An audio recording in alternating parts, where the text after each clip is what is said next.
অধিকৃত পশ্চিম তীরকে সংযুক্ত করতে ইসরায়েলের পার্লামেন্টে প্রাথমিক অনুমোদনে ক্ষুব্ধ বিভিন্ন দেশ।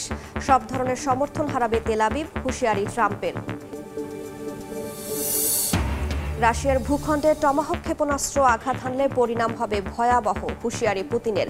যুক্তরাষ্ট্রের বিরুদ্ধে উস্কানের অভিযোগ, পাল্টাপাল্টি হামলা। বেইজিং ওয়াশিংটন উত্তেজনার মধ্যেই শি জিনপিং এর সঙ্গে আলোচনায় বসছেন ট্রাম্প। আগামী বৃহস্পতিবার দক্ষিণ কোরিয়ায় বৈঠক, জানালো হোয়াইট হাউস। সহিংস বিক্ষোভে প্রাণহানির ঘটনায় নিষিদ্ধ হল ডানপন্থী দল তেহরিকি লাব্বাইক পাকিস্তান। শাহবাজ সরকারের সিদ্ধান্ত প্রত্যাখ্যান টিএলপির, স্বৈরাচারী আখ্যা। এবং চীনের সহায়তায় মিয়ানমারে পুনরুত্থান জান্তা বাহিনীর, হারানো শহরের নিয়ন্ত্রণ নিচ্ছে সেনারা। বিবিসির প্রতিবেদন, নেতৃত্বের অভাবে দুর্বল হয়ে পড়ছে বিদ্রোহীরা।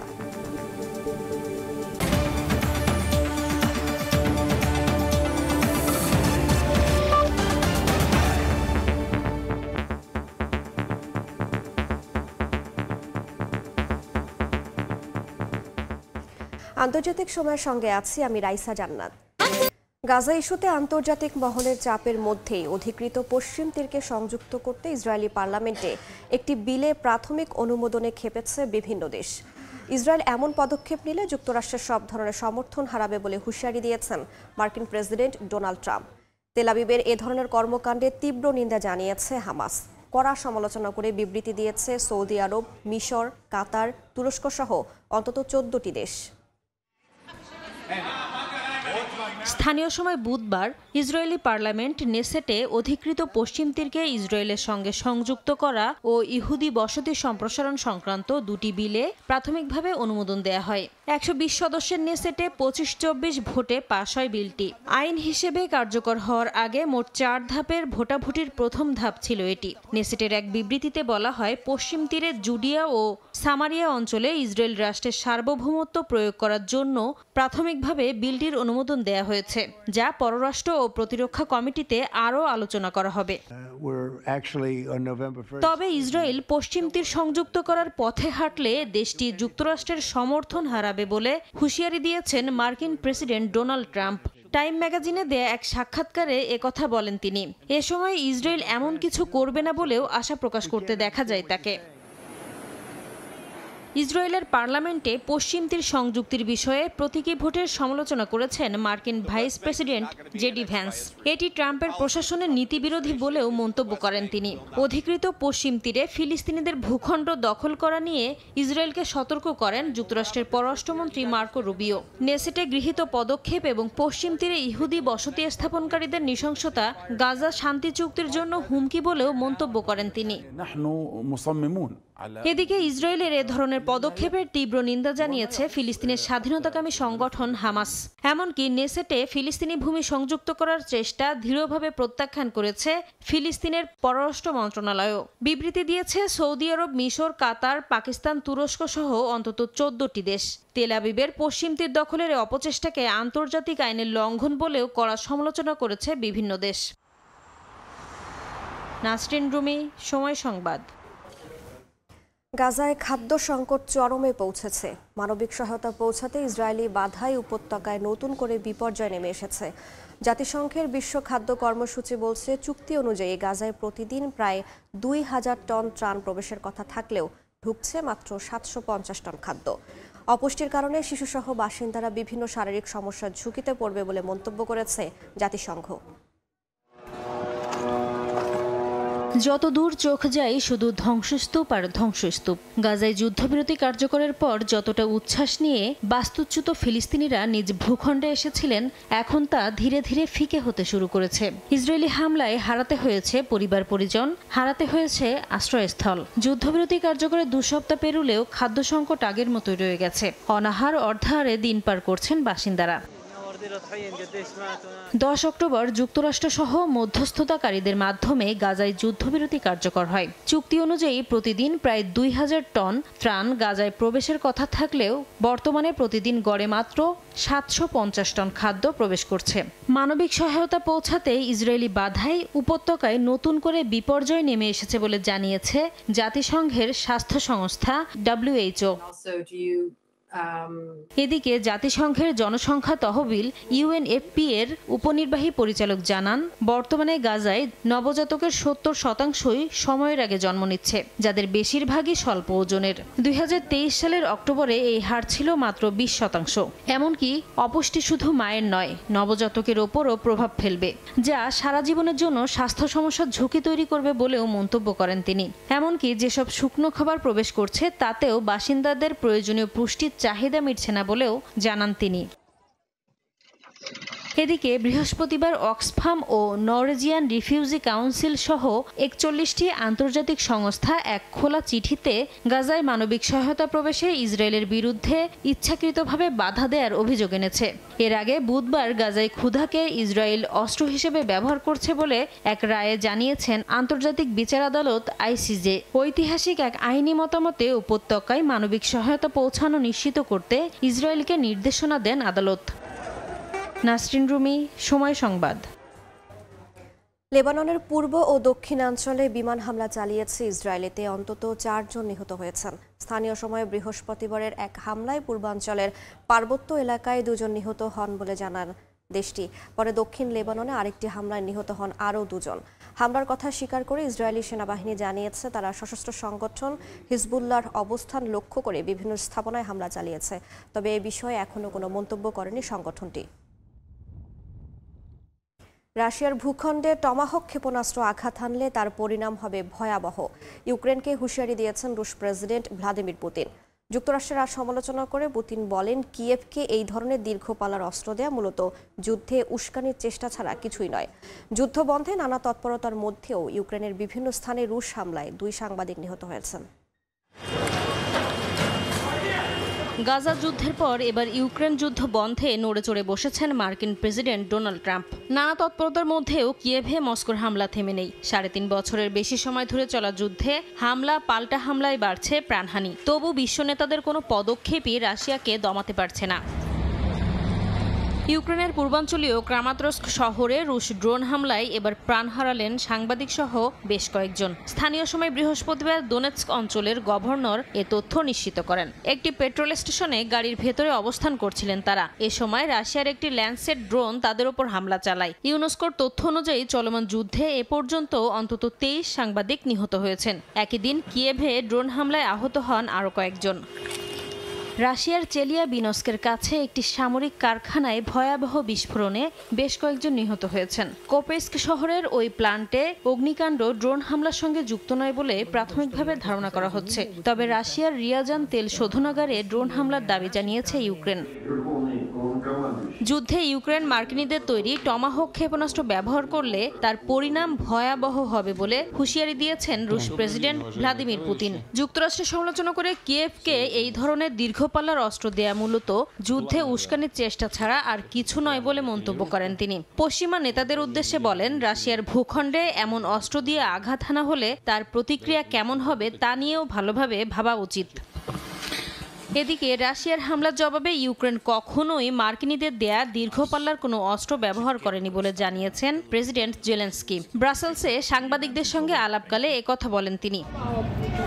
নিজেদের সক্ষমতা যেমনই হোক, কিয়েভ বারবার ওয়াশিংটন ডিসির কাছে টমাহক ক্ষেপণাস্ত্রের অনুরোধ জানিয়ে আসছে। সম্প্রতি ইউক্রেনের প্রেসিডেন্ট ভলোদিমির জেলেনস্কি হোয়াইট হাউসে মার্কিন প্রেসিডেন্ট ডোনাল্ড ট্রাম্পের সঙ্গে বৈঠকে বিষয়টি উত্থাপনও করেন। তবে অস্ত্র সরবরাহের নিশ্চয়তা পাননি তিনি। গত সপ্তাহে পুতিনের সঙ্গে ফোনালাপের পর ইউক্রেনকে টমাহক দিয়ে নিজের অস্ত্রভান্ডার খালি করা ঠিক হবে না বলে জানান মার্কিন প্রেসিডেন্ট ডোনাল্ড ট্রাম্প।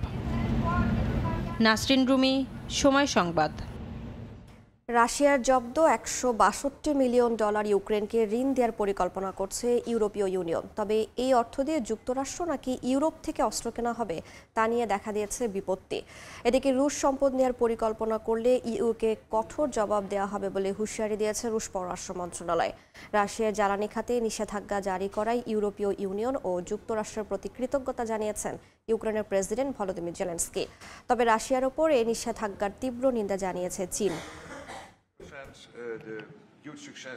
কিছুদিন আগে বুদাপেস্টের বহুল আলোচিত ট্রাম্প পুতিন বৈঠক স্থগিত ঘোষণার পরেই রাশিয়ার দুটি বৃহৎ তেল কোম্পানির উপর নতুন নিষেধাজ্ঞা আরোপ করে যুক্তরাষ্ট্র।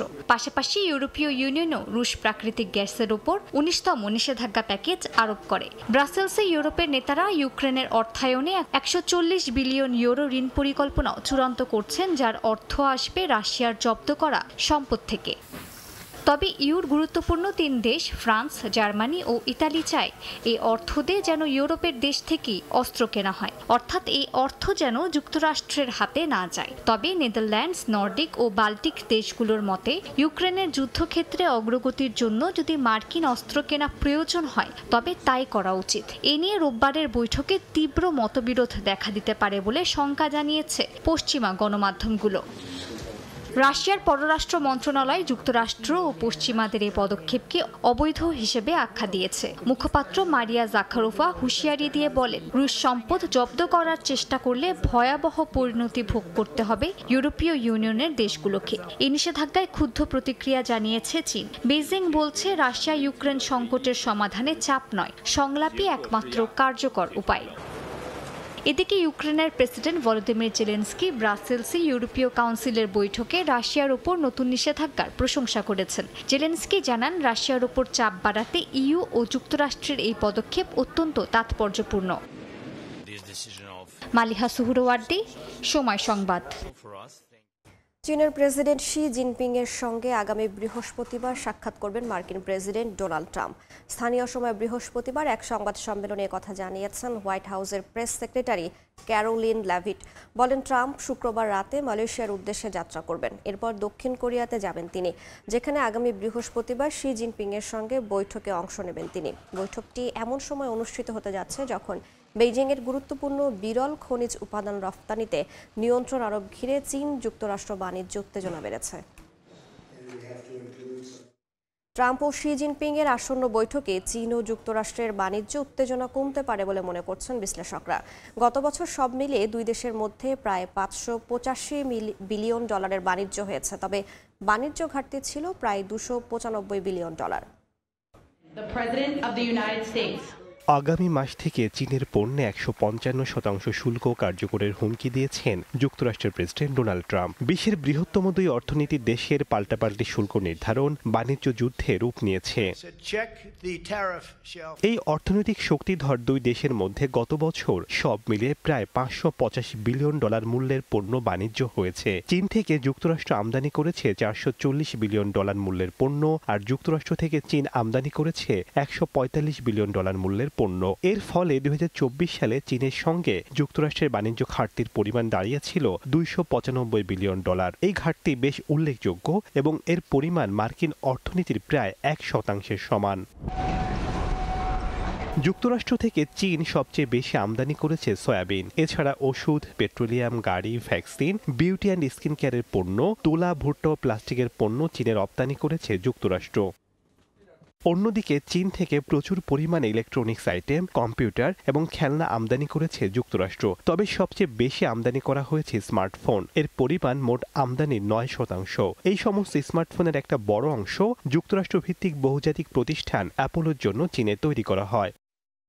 ট্রাম্পের এসব ঘোষণায় বিশ্বের দুই বৃহত্তম অর্থনীতির দেশের মধ্যকার সম্পর্ক যেমন টালমাটাল হয়েছে, তেমনি বড় ধাক্কা লেগেছে বাজারেও। তবে দক্ষিণ কোরিয়ায় ট্রাম্প ও শি জিনপিং এর আসন্ন বৈঠকে দুই দেশের বাণিজ্য উত্তেজনা কমতে পারে বলে মনে করছেন বিশ্লেষকরা। শেখ সানি মারজান, সময় সংবাদ।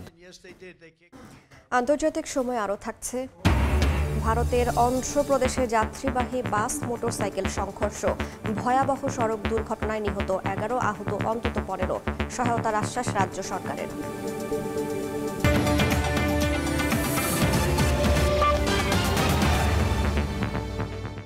আবারও নিষিদ্ধ হলো পাকিস্তানের অতি ডানপন্থী রাজনৈতিক দল তেহরিক-ই-লাব্বাইক পাকিস্তান টিএলপি। পাকিস্তানের ক্ষমতাসীন সরকার সন্ত্রাস বিরোধী আইনের আওতায় দলটিকে নিষিদ্ধ ঘোষণা করেছে।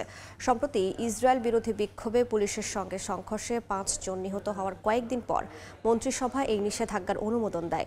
তবে এই নিষেধাজ্ঞা প্রত্যাখ্যান করেছে টিএলপি। এক বিবৃতিতে সরকারের এই সিদ্ধান্তকে অসাংবিধানিক, অবৈধ ও স্বৈরাচারী আখ্যা দিয়েছেন দলটির শীর্ষ নেতারা।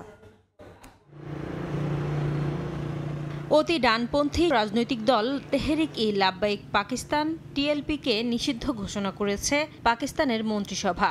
সম্প্রতি ইসরায়েল বিরোধী সহিংস বিক্ষোভে টিএলপির সদস্যদের সঙ্গে পুলিশের সংঘর্ষে 5 জন নিহতের ঘটনার পর এই সিদ্ধান্ত নিয়েছে দেশটির সরকার। পাঞ্জাবের প্রাদেশিক সরকারের সুপারিশের ভিত্তিতে অনুষ্ঠিত ফেডারেল মন্ত্রিসভার বৈঠকে এই সিদ্ধান্ত নেওয়া হয়।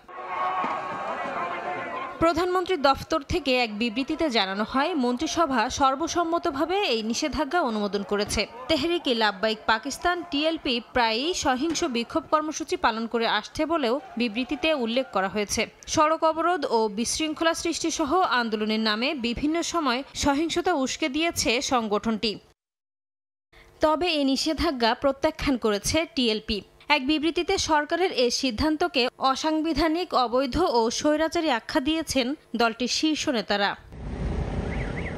2015 সালে প্রতিষ্ঠিত সুন্নি ইসলামপন্থী এই দল ব্লাসফেমি আন্দোলনকে ইস্যু করে গড়ে ওঠে, যা 2016 সালে রাজনৈতিক দলে রূপ নেয়। এর আগে 2021 সালে সহিংস বিক্ষোভের পর কারাবন্দী সাবেক প্রধানমন্ত্রী ইমরান খানের সরকার দলটিকে নিষিদ্ধ ঘোষণা করেছিল। তবে ভবিষ্যতে সহিংসতা পরিহার সহ নানা শর্ত সাপেক্ষে 6 মাস পর সেই নিষেধাজ্ঞা প্রত্যাহার করা হয়। নাসরিন রুমি, সময় সংবাদ।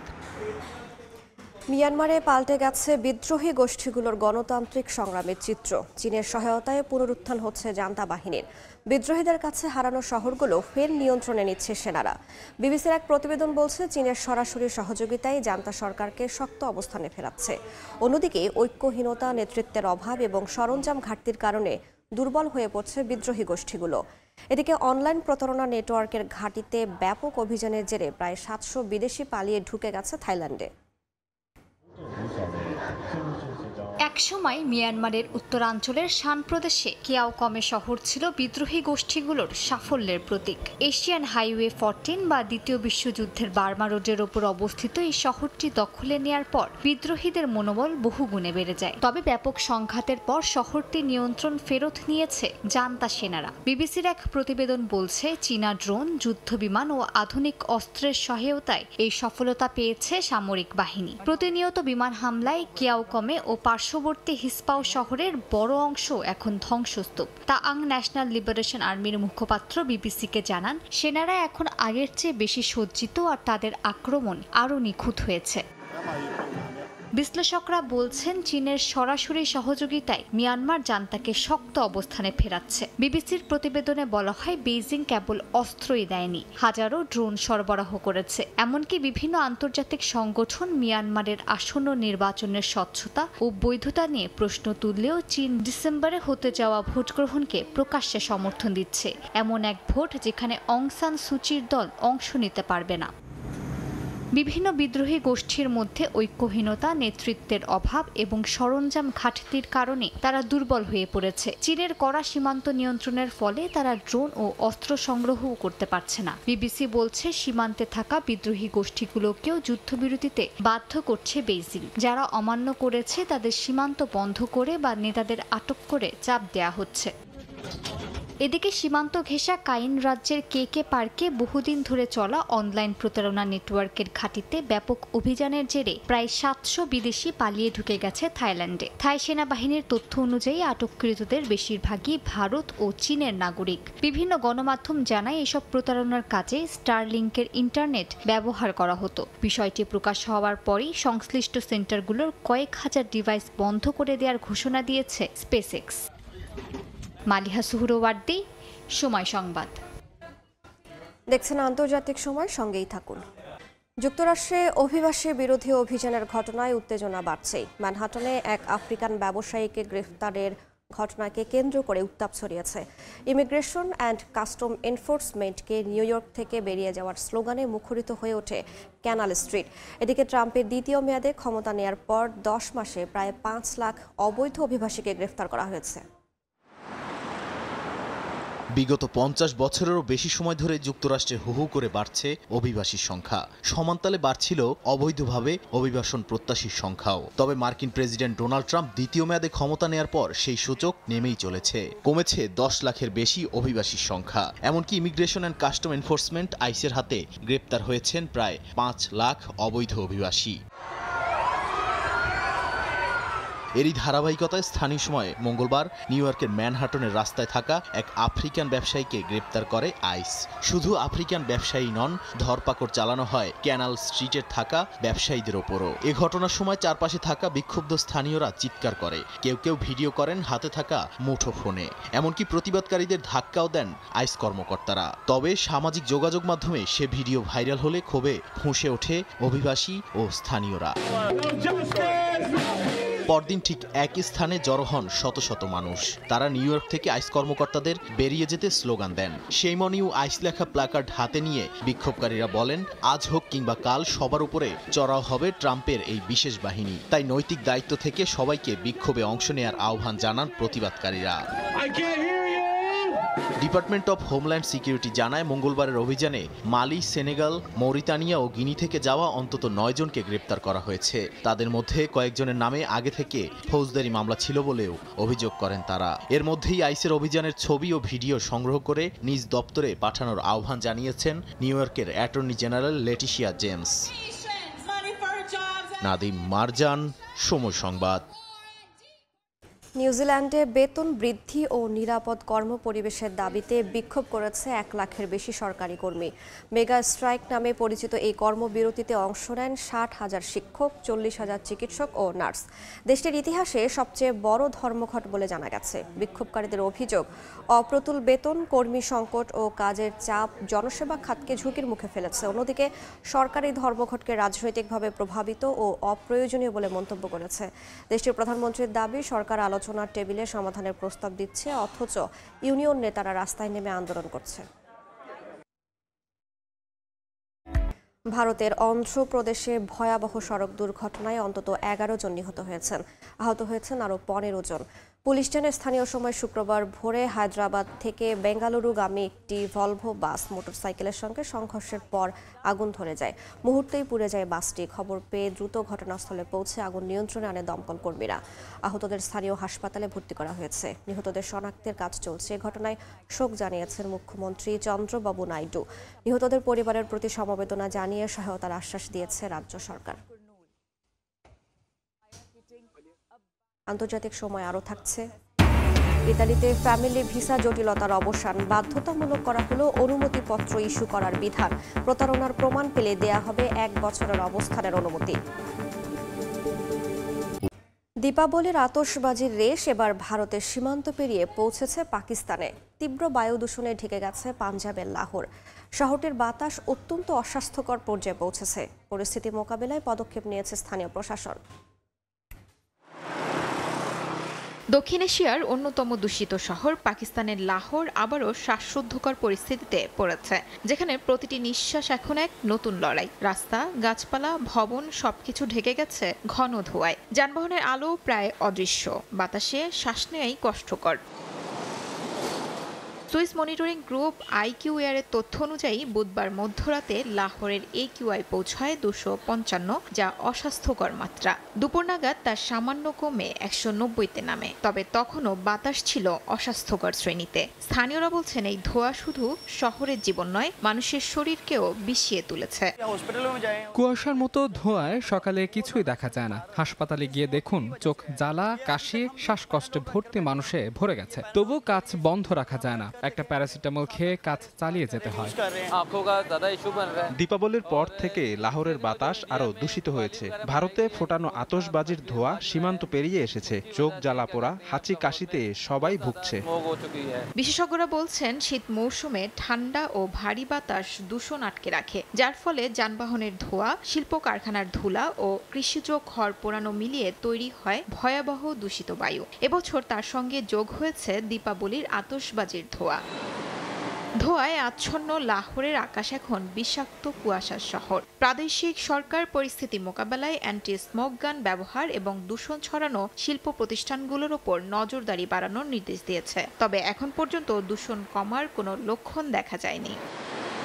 শিউলি রোসা, সময় সংবাদ। জাপানের ফুজি পর্বতে মৌসুমের প্রথম তুষারপাতের দেখা মিলেছে। বৃহস্পতিবার স্থানীয় আবহাওয়া পর্যবেক্ষণ কেন্দ্র জানিয়েছে, বছরের প্রথম তুষারপাত প্রচলিত সময়ের তুলনায় 21 দিন দেরিতে হলেও গত বছরের তুলনায় 15 দিন আগে নামল। বুধবার থেকে পর্বতের উপর মেঘ জমে থাকা এবং শীতল বাতাসের কারণে তুষারপাত শুরু হয়েছে। গত বছর ফুজিতে তুষারপাত নভেম্বরের 7 তারিখে দেখা যায়, যা তার আগের বছরের তুলনায় 1 মাসের বেশি দেরি ছিল। জাপানের আবহাওয়া সংস্থার রেকর্ড অনুযায়ী 130 বছরের মধ্যে সবচেয়ে দেরিতে পড়া তুষারপাত হিসেবে নথিভুক্ত হয়। দেখছেন আন্তর্জাতিক সময়, সঙ্গেই থাকুন। দেখছেন আন্তর্জাতিক সময়। যুক্তরাষ্ট্রের জাতীয় ঋণ ছাড়িয়েছে $38 ট্রিলিয়ন, যা দেশটির ইতিহাসের সর্বোচ্চ। বর্তমানে প্রত্যেক মার্কিন নাগরিকের উপর গড়ে $1,11,000 ঋণের বোঝা, বাংলাদেশি টাকায় যা $1,33,00,000 বেশি। মার্কিন অর্থ বিভাগের সাম্প্রতিক প্রতিবেদনে দেখা গেছে, সরকারের ব্যয় রাজস্বের চেয়ে দ্রুত গতিতে বাড়ায় ঋণের পরিমাণ বেড়েছে। ওয়াশিংটন ভিত্তিক পিটার জি পিটারসন ফাউন্ডেশনের হিসাবে এই ঋণের মোট পরিমাণ চীন, ভারত, জাপান, জার্মানি ও যুক্তরাজ্যের অর্থনীতির সম্মিলিত আকারের সমান। বিশ্লেষকরা বলছেন, এভাবে ঋণের পরিমাণ বাড়তে থাকলে আগামী বছরগুলোতে সরকারকে আরও বড় অঙ্কের সুদ পরিশোধে বাধ্য হতে হবে, যা বাজেট ঘাটতি ও অর্থনৈতিক স্থিতিশীলতার উপর গভীর প্রভাব ফেলতে পারে।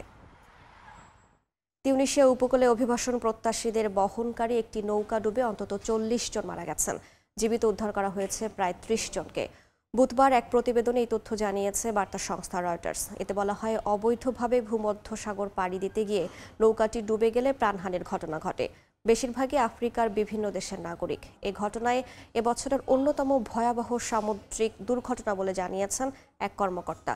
তিউনিসিয়া থেকে ইতালির লাম্পেদুসা দ্বীপের দূরত্ব মাত্র 150 কিলোমিটার। ভূমধ্যসাগর পেরিয়ে ইউরোপে যাওয়ার জন্য প্রথম নোঙর পয়েন্ট হিসেবে এই দ্বীপকে বেছে নেন অভিবাসীরা।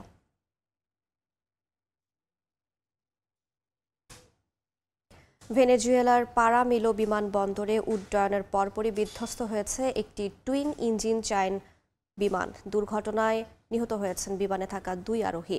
কর্তৃপক্ষ প্রাথমিকভাবে ধারণা করছে, উড্ডয়নের সময় টায়ার বিস্ফোরণ থেকেই শুরু হয় বিপর্যয়। বুধবার ভেনেজুয়েলার টাচিরা রাজ্যের পারামিলো বিমানবন্দর থেকে টেক অফের কয়েক মুহূর্ত পরই হঠাৎ বাম দিকে ঘুরে মাটিতে আছড়ে পড়ে বিমানটি। প্রত্যক্ষদর্শীরা জানান, আঘাতের সঙ্গে সঙ্গেই আগুন ধরে যায় বিমানে। দেশটির সিভিল এভিয়েশন অথরিটি এর মধ্যে ঘটনাস্থল ঘিরে তদন্ত শুরু করেছে। তারা বলছে, দুর্ঘটনার পেছনে যান্ত্রিক ত্রুটি, রক্ষণাবেক্ষণে ঘাটতি কিংবা মানবিক ভুল যে কোনো কিছুই ভূমিকা রাখতে পারে। ফিলিপিন্সের রাজধানী ম্যানিলার উপকণ্ঠে মালাবন সিটিতে ভয়াবহ অগ্নিকাণ্ডে পুড়ে গেছে 1,500-এর বেশি ঘরবাড়ি। বুধবার স্থানীয় সময় বিকেল 4:49 আগুনের সূত্রপাত হয় এবং প্রায় 8 ঘন্টা ধরে জ্বলতে থাকে পুরো আবাসিক এলাকা। অগ্নিকাণ্ডে অন্তত 600 পরিবার গৃহহীন হয়েছে বলে জানিয়েছে ব্যুরো অব ফায়ার প্রোটেকশন। আগুন নিয়ন্ত্রণে আনতে শতাধিক ফায়ার ট্রাক ও অগণিত স্বেচ্ছাসেবক কাজ করে। ভয়াবহ এই আগুনে কোনো প্রাণহানির খবর পাওয়া যায়নি। স্থানীয় কর্তৃপক্ষের প্রাথমিক ধারণা, বিদ্যুতের শর্ট সার্কিট থেকেই অগ্নিকাণ্ডের সূত্রপাত। সামাজিক যোগাযোগ মাধ্যমে ছড়িয়ে পড়া ভিডিওতে দেখা যায় পুরো এলাকা জুড়ে আগুন ও ঘন ধোঁয়া, আর ভোরের আলো ফোটার পর ধ্বংসস্তূপে ঘুরে বেড়াচ্ছেন মানুষ।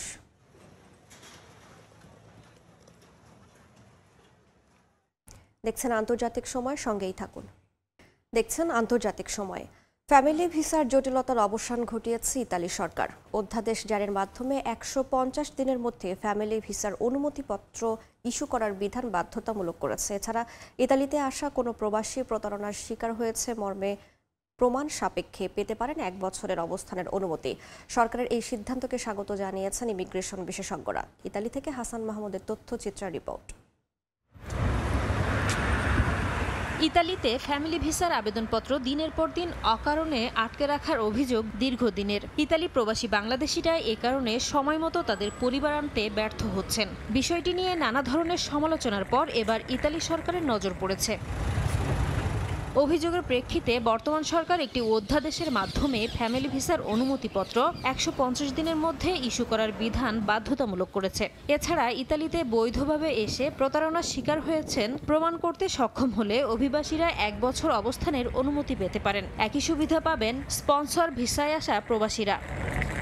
ইতালি সরকারের এই সিদ্ধান্তকে ইতিবাচক হিসেবে দেখছেন প্রবাসী বাংলাদেশিরা। স্বাগত জানিয়েছেন ইমিগ্রেশন বিশেষজ্ঞরাও। আমরা মনে করি ফ্যামিলি ভিসা নিয়ে যারা দীর্ঘদিন অপেক্ষা করছিলেন বছরের পর বছর, তাদের জন্য অবশ্যই একটি সুসংবাদ। ভুক্তভোগী শ্রমিকদের রয়েছে মুক্তির উপায়, অর্থাৎ তারা যদি প্রমাণ করতে পারেন যে তারা প্রতারিত হয়েছেন, তাহলে তাদের অন্তত 1 বছরের স্টে পারমিশন দেওয়ার বিধান রয়েছে। এতে করে অবশ্যই যে সমস্ত বাংলাদেশিরা অনেক দিন থেকে অপেক্ষমান ছিলেন এবং তাদের যে প্রত্যাশা সেটি প্রাপ্তির মুখ দেখবে। ইতোমধ্যে বিপুল সংখ্যক বাংলাদেশি বৈধ ভিসায় ইতালিতে এসে অবৈধভাবে থেকে গেছেন। তাদের মধ্যে প্রমাণ সাপেক্ষে সর্বোচ্চ 1 বছরের বৈধতার অনুমতিপত্র দেবে দেশটির সরকার। নাসরিন রুমি, সময় সংবাদ। সৌদি আরবের রিয়াদে শুরু হয়েছে সৌদি আন্তর্জাতিক ফ্যালকন অ্যান্ড হান্টিং এক্সিবিশন। বিশ্বের নানা প্রান্ত থেকে শীর্ষ বাজ পাখি প্রজননকারী ও ক্রেতারা এই আয়োজনে যোগ দিয়েছেন। প্রাচীন এই শিকার ঐতিহ্য ধরে রাখতে শুরু হয়েছে কোটি রিয়ালের নিলাম। আরবদের কাছে ইতিহাস, ঐতিহ্য আর সংস্কৃতির গুরুত্বপূর্ণ অংশ বাজ পাখি। একসময় শিকার আর খাদ্যের যোগানে অপরিহার্য সঙ্গী ছিল এই পাখি। দ্রুতগতির জন্য বাজ পাখিকে প্রকৃতির যুদ্ধ বিমানও বলা হয়ে থাকে। এবার মরুভূমির দেশ সৌদি আরবে শুরু হলো বাজ পাখির প্রদর্শনী। সৌদি আন্তর্জাতিক ফ্যালকন অ্যান্ড হান্টিং এক্সিবিশন নামের এই অনুষ্ঠানে বিশ্বের নানা প্রান্তের বাজ প্রজননকারী এবং ক্রেতারা জড়ো হয়েছেন। সৌদি আরবের বাসিন্দারা সংস্কৃতির গভীরে থাকা শতাব্দী প্রাচীন ঐতিহ্যের পুনরুজ্জীবন হিসেবে দেখছে এই প্রদর্শনীকে। বিরল প্রজাতির এক একটি পাখির উঠছে আকাশচুম্বী দাম। রং, গঠন আর আকৃতি ভেদে নির্ধারিত হচ্ছে মূল্য। সরকারের সহায়তায় এই প্রদর্শনীর আয়োজন করেছে সৌদি ফ্যালকনস ক্লাব। ক্লাবের প্রধান নির্বাহী কর্মকর্তা জানান, ঐতিহ্যকে টিকিয়ে রাখতেই তাদের এই অভিনব কৌশল অবলম্বন। আমাদের ক্লাব এখন বাজ পাখির পুরো ইকোসিস্টেমকে সুশাসনের আওতায় আনছে। প্রতিযোগী, স্বাস্থ্যসেবা, এমনকি প্রজনন ও বাণিজ্যের বিষয়টি আমরা নিয়ন্ত্রণ করছি। আন্তর্জাতিক নিলাম প্ল্যাটফর্মে ব্রিটেন, ফ্রান্স সহ বিশ্বের শীর্ষ প্রজনন কেন্দ্রগুলো অংশ নিচ্ছে। পরিবেশ রক্ষার্থেও কাজ করছে ক্লাবটি। 700-র বেশি বাজ পাখির আবাসন কেন্দ্র পুনরুদ্ধারের উদ্যোগ নেওয়া হচ্ছে হামাদ প্রোগ্রামের মাধ্যমে। এছাড়া বছরে 120 দিনের বেশি প্রতিযোগিতা, প্রজনন ও নিলামের আয়োজন করছে তারা। সবকিছুই মরুভূমির রাজ পাখির ইতিহাস, ঐতিহ্য আর সংস্কৃতি টিকিয়ে রাখার তাগিদে। নাদিম মারজান, সময় সংবাদ।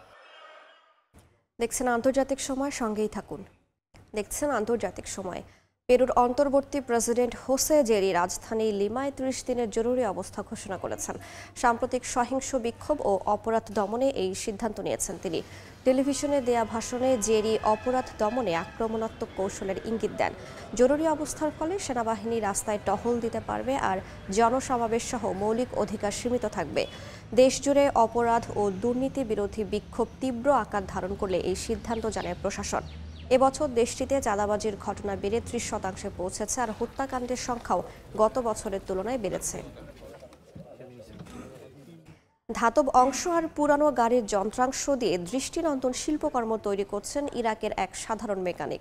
ইঞ্জিনের অংশ কিংবা বাতিল যন্ত্র দিয়ে নিজের ওয়ার্কশপেই তৈরি করছেন নানা ভাস্কর্য।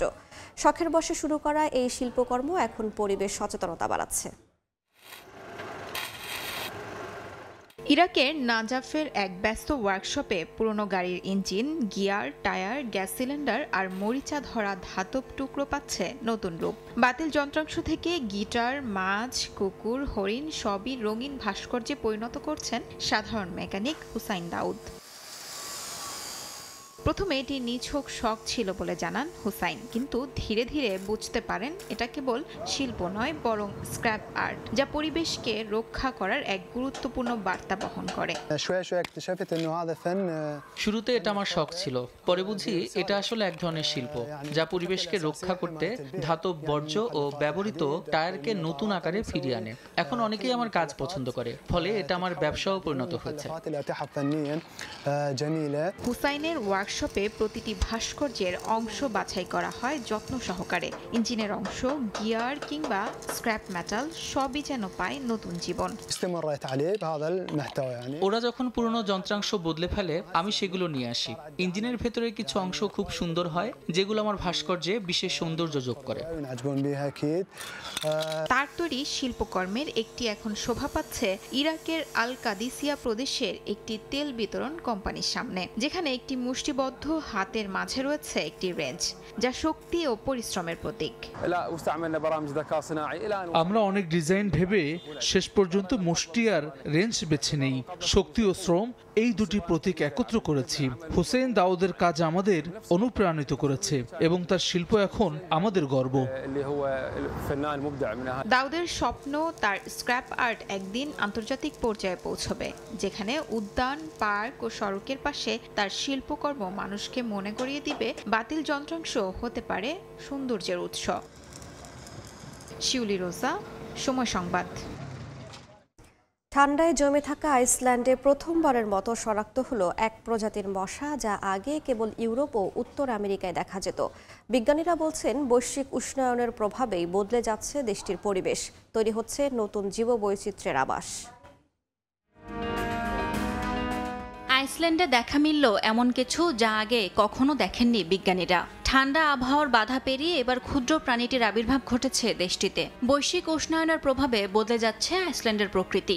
একসময় যেখানে পোকামাকড়ের দেখা ছিল না বললেই চলে, সেই দেশে এখন দেখা মিলছে মশার। জলবায়ু পরিবর্তনের এই প্রভাবই বিজ্ঞানীদের ভাবাচ্ছে নতুন করে। সম্প্রতি রেকর্ড গরমের পর প্রথমবার মশার দেখা মিলেছে আইসল্যান্ডে। পৃথিবীতে মশামুক্ত জায়গার রেকর্ড ভেঙেছে দেশটি। 16 অক্টোবর সন্ধ্যায় বিয়র্ন হেলটাসন প্রথম মশা খুঁজে পান। অদ্ভুত মাছির মতো পোকা দেখে ফাঁদ পেতে ধরেন। পরে ছবি ফেসবুকের ইনসেক্টস ইন আইসল্যান্ড গ্রুপে পোস্ট করেন। তিনি আরও 2টি মশা ধরেন এবং সেগুলো বিজ্ঞান ইনস্টিটিউটে পাঠান, যেখানে সঠিক প্রজাতি শনাক্ত করা হয়। 2টি স্ত্রী ও একটি পুরুষ মশা পাওয়া যায় স্থানীয় নাগরিক বিজ্ঞানীদের পাঠানো নমুনায়। আইসল্যান্ডের ন্যাচারাল সায়েন্স ইনস্টিটিউটের কীটতত্ত্ববিদ ম্যাথিয়াস আলফ্রেডসন নিজেই নিশ্চিত করেছেন এই আবিষ্কার। বিজ্ঞানীরা জানান যে অল্প কয়েক প্রজাতির মশা প্রচণ্ড ঠান্ডায়ও টিকে থাকতে পারে। তাদের মধ্যে এই প্রজাতির মশা কিউলিসেটা অ্যানুলেটা অন্যতম, যা শীতকালে ঘরের বেসমেন্ট বা খামারে আশ্রয় নিয়ে বেঁচে থাকতে পারে। মশা কন্টেইনার বা জাহাজের মাধ্যমেই আইসল্যান্ডে এসেছে বলে ধারণা তাদের। তবে এই মশা দেশটিতে স্থায়ীভাবে টিকে থাকতে পারবে কিনা তা জানার জন্য আরও গবেষণা চলছে। বিজ্ঞানীরা বহুদিন ধরে ধারণা করে আসছিলেন একসময় আইসল্যান্ডেও মশা দেখা যাবে, কারণ দেশটিতে রয়েছে জলাভূমি ও পুকুরের মতো উপযোগী পরিবেশ। কিন্তু এতদিন ঠান্ডা আবহাওয়ায় ছিল প্রধান বাধা। এবার সেই জলবায়ু বদলানোর কারণে তাপমাত্রা এখন উত্তর গোলার্ধের গড় হারের চেয়ে 4 গুণ দ্রুত বাড়ছে। গেল মে মাসে আইসল্যান্ডের তাপমাত্রা ছুঁয়েছে 26.26 ডিগ্রি সেলসিয়াস পর্যন্ত। বিজ্ঞানীরা বলছেন, এই অস্বাভাবিক উষ্ণতা জলবায়ু পরিবর্তনেরই প্রতিফলন। বিশ্বজুড়ে নানা দেশে এবছর পাওয়া গেছে মিশরীয় মশার ডিম, শনাক্ত হয়েছে এশীয় টাইগার মশাও। এই 2 প্রজাতি ডেঙ্গু, চিকনগুনিয়া ও জিকা ভাইরাস ছড়াতে সক্ষম। তাপমাত্রা বাড়লে আইসল্যান্ডেও এমন রোগের আশঙ্কা উড়িয়ে দিচ্ছেন না গবেষকরা। উষ্ণায়নে শুধু পরিবেশ নয়, প্রাণবৈচিত্র্য ও মানুষের স্বাস্থ্যের উপরও দীর্ঘমেয়াদী প্রভাব ফেলবে বলে সতর্ক করছেন বিজ্ঞানীরা। ইয়াসমিন অনন্যা, সময় সংবাদ। জার্মানির বার্লিনে শুরু হয়েছে বার্ষিক কুমড়া উৎসব। 22তম এই আয়োজনটি এবছর উৎসর্গ করা হয়েছে নারীর ক্ষমতায়ন থিমে, যেখানে ইতিহাস, সংস্কৃতি ও শিল্প একসাথে মিশেছে রঙিন শরতের আবহে।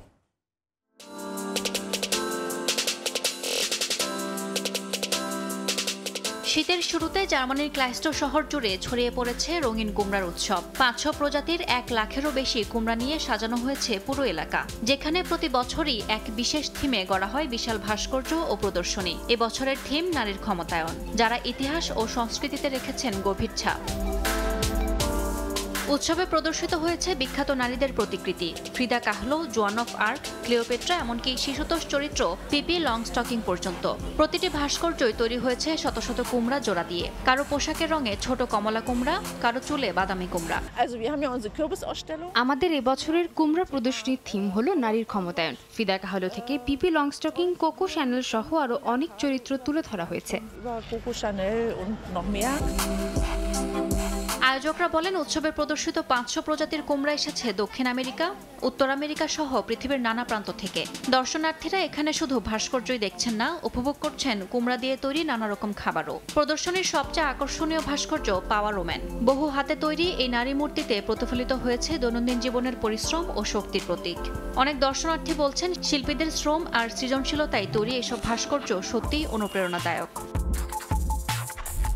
2004 সালে শুরু হয় এই কুমড়া উৎসব এখন ইউরোপ জুড়ে জনপ্রিয়। সপ্তাহ শেষে 12,000 পর্যন্ত দর্শক ভিড় জমায়। বার্ষিক এই উৎসব এখন কেবল শিল্প নয়, হয়ে উঠেছে স্থানীয় ঐতিহ্য। ইয়াসমিন অনন্যা, সময় সংবাদ। আন্তর্জাতিক সময়ের শীর্ষ সংবাদগুলো জানিয়ে দিচ্ছে আরেকবার। অধিকৃত পশ্চিম তীরকে সংযুক্ত করতে ইসরায়েলের পার্লামেন্টে প্রাথমিক অনুমোদনে ক্ষুব্ধ বিভিন্ন দেশ। সব ধরনের সমর্থন হারাবে তেল আবিব, হুঁশিয়ারি ট্রাম্পের। রাশিয়ার ভূখণ্ডে টমাহক ক্ষেপণাস্ত্র আঘাত হানলে পরিণাম হবে ভয়াবহ, হুঁশিয়ারি পুতিনের। যুক্তরাষ্ট্রের বিরুদ্ধে উস্কানের অভিযোগ, পাল্টাপাল্টি হামলা। এবং সহিংস বিক্ষোভে প্রাণহানির ঘটনায় নিষিদ্ধ হল ডানপন্থী দল তেহরিক-ই লাব্বাইক পাকিস্তান। শাহবাজ সরকারের সিদ্ধান্ত প্রত্যাখ্যান টিএলপির, স্বৈরাচারী আখ্যা।